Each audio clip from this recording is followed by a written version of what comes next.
Do so much for the Chicago Cubs. Swing and a fly ball, well hit left center. That one way back there. That one is gone. He just reached out and poked it. And the Cubs are done. Swing and a ball driven in the air center field. That's well hit. That one on its way, and that one is into the bleachers and gone. Hasta la vista, baby. The right-hander kicks and fires. Right there, got him looking, and that is the ball game. M-E-T-S, Mets. That's for you, Jeff. See what I have to put up with. DeGrom-ination. Jacob DeGrom threw 7 strong innings. Daniel Murphy homered in his 5th straight postseason game, and the Mets took a 3-0 lead in the NLCS after a 5-2 win last night. The only team in MLB history to come back from a 3-0 deficit is the 2004 Red Sox. Stephen A. Smith. I remember that. Wait, they came back on the Yankees? Was that right? Yeah, they did. Okay, go ahead. That might be the worst. Yeah, that might be my worst moment. I would imagine. In sports ever. Yeah. Really? Ever. It broke my heart. Okay. I was depressed for weeks after that. I really was. But let me say this. You don't need to ask the question. We all know what the obvious question is. Is the series over? Is the series over? Of course it's over. The Cubs are about to get swept. Now, I do understand. I told you this yesterday. Now, I understand that listen, they got a shot against Mats because of the quadruple boys with Mats. Obviously, he's not DeGrom, he's not Syndergaard, he's not Harvey, but he's pretty damn good. I think he could shut it out. I think that the Cubs' last chance was last night. It was windy, it was raining, it was cold. Obviously, they didn't have Arrieta. They didn't have Arrieta pitching for them, even though he got smacked around a little bit by the New York Mets. In the end, you have to concede, Skip Bayless, that the New York Mets just happen to be a very good baseball team right now. I'm saying basketball, football, baseball. Okay, Here's the deal. Pitching wins championships in baseball. In the regular season, you need the hitting. Of course, you needed the hitting last night. It was nice to see David Wright get the double. It was nice to see Cespedes do what he did. Daniel Murphy is playing like a flat-out stud, but that's not why I picked the Mets. I picked the Mets to win this series because I knew that the Cubs coming into this postseason pretty much had Arrieta and nothing else. If this was the best of 3 and he was able to pitch game 1, that would have been maybe differently. He was able to, but he didn't. But the bottom line is this. You've got, listen, it's over.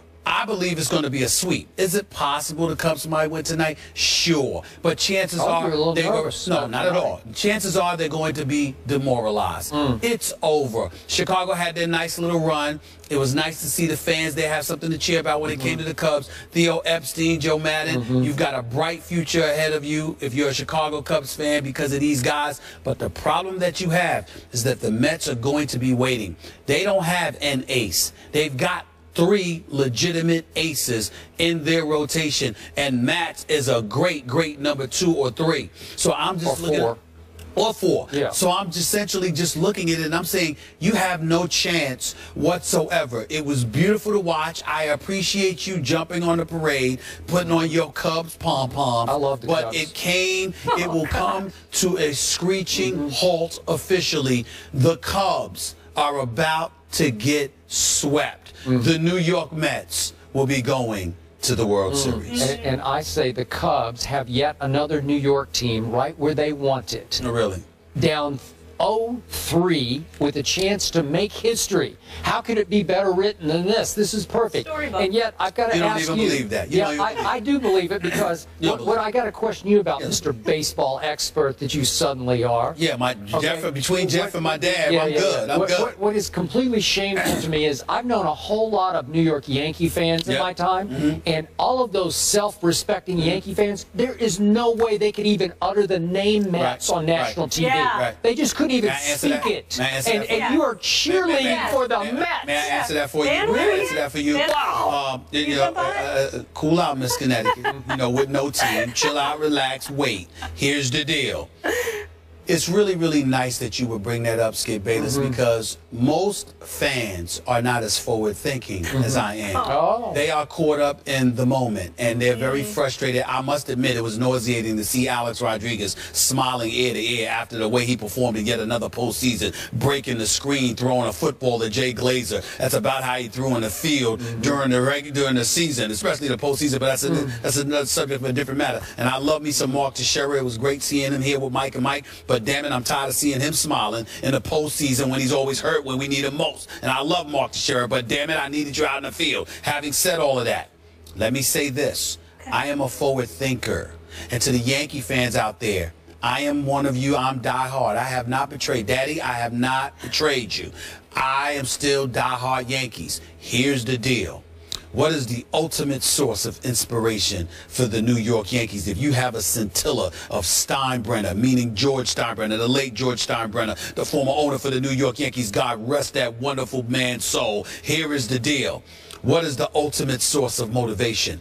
If the New York Mets win, it will prioritize and elevate the level of urgency for the New York Yankees.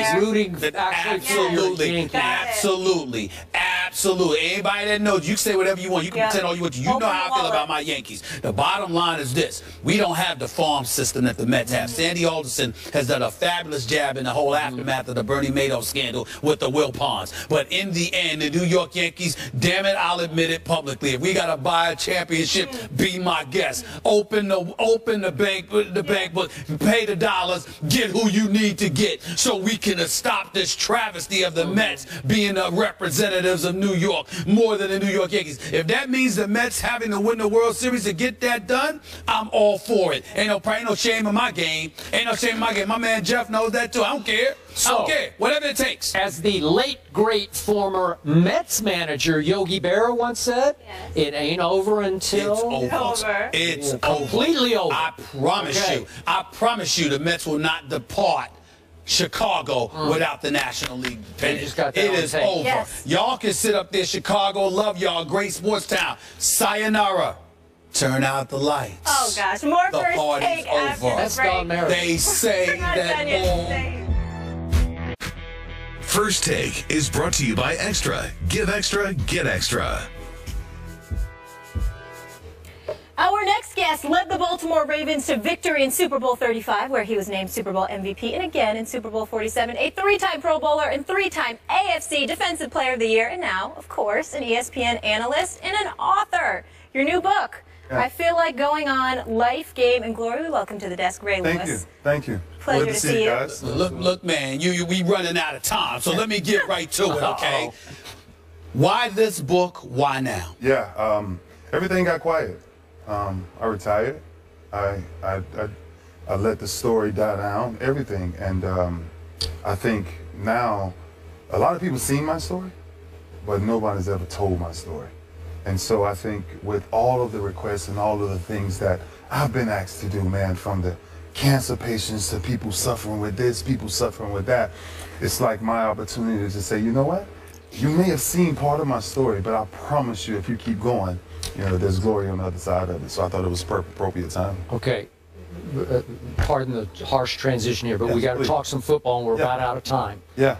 Your Baltimore Ravens. Yeah. How much are they missing having a you in that locker room right now? Yeah, it's different. It's different. They have to start all over, right? And you see franchises go through things like this, but they don't have that cornerstone yet, right? And for years they was graced with that, right? It was what we created in Baltimore, what Oz and Newsom did in 1996, and now they have to create that. When you see, you know, the games, it's the offense one week, it's the defense the next week, and then you look for that one person that you say, who is that one person, right? That they go to. Who is it? Yeah. Is it Steve Smith? Is it? Well, you know, Steve is he come from another place, so it's a little bit different because he's a leader of his own, right? He plays the game one way, but it's going to have to be somebody that's going to be looked towards the future, right? What does the future look like for the Baltimore Ravens? So many questions about Peyton Manning right now.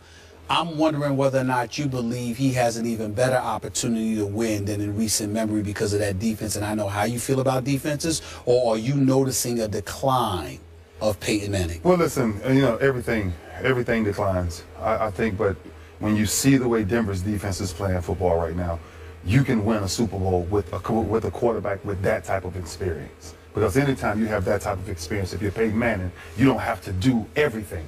And I think the way Denver is playing, the turnover ratio right now is incredible with what they're doing. And I think the field position of what they're really doing, Peyton doesn't have to be Peyton, the Superman Peyton no more, right? He just has to get the ball out of his hands and let this play. Could you please tell him that the Dallas Cowboys have minimal to no chance of winning the Super Bowl? Can we get that? Go ahead, go to no chance, please. Could you tell us? Could you tell him that? It's a tough climb for the Cowboys. It's a real tough climb. Is it over?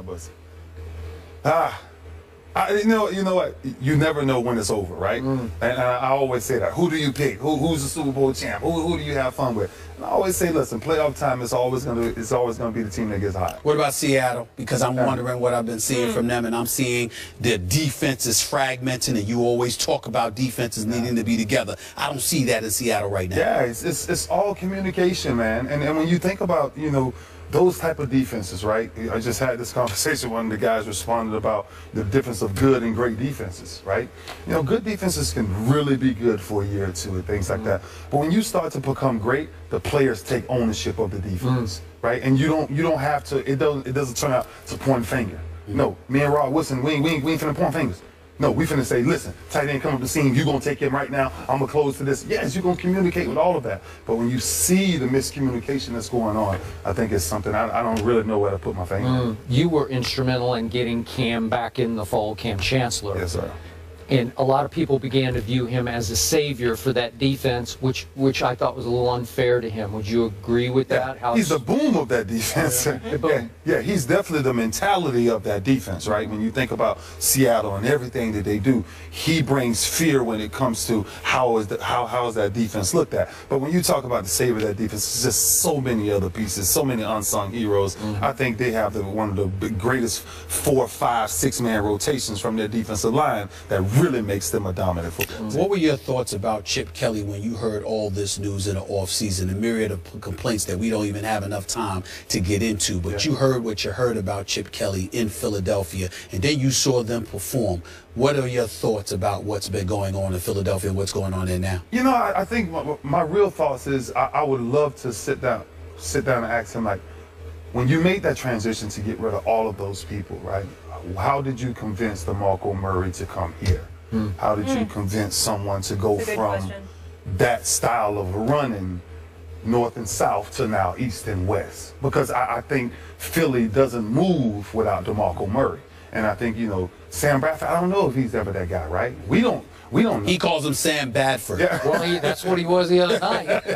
Yeah, and so I just think it's an identity, right? When you release all of those people who were Philly, you know, picked, and now you bring in a bunch of journeymen here, there, add them in. I don't think that formula works. Just last quick question, quick answer. Do you still believe that Tom Brady cheated and lied about it?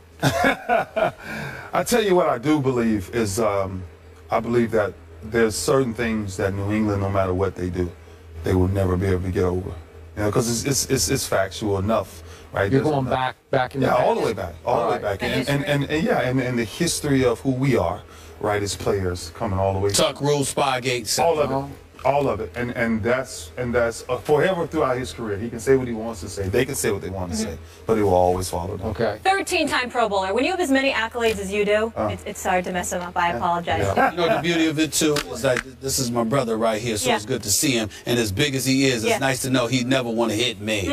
He'd want to protect me. Ray, thank you so much. This is in stores now. You can pick it up. I feel like going on. I can't wait to read it. Appreciate you. Absolutely. Have a fun day here. Yes, all right. ma'am. We'll see you.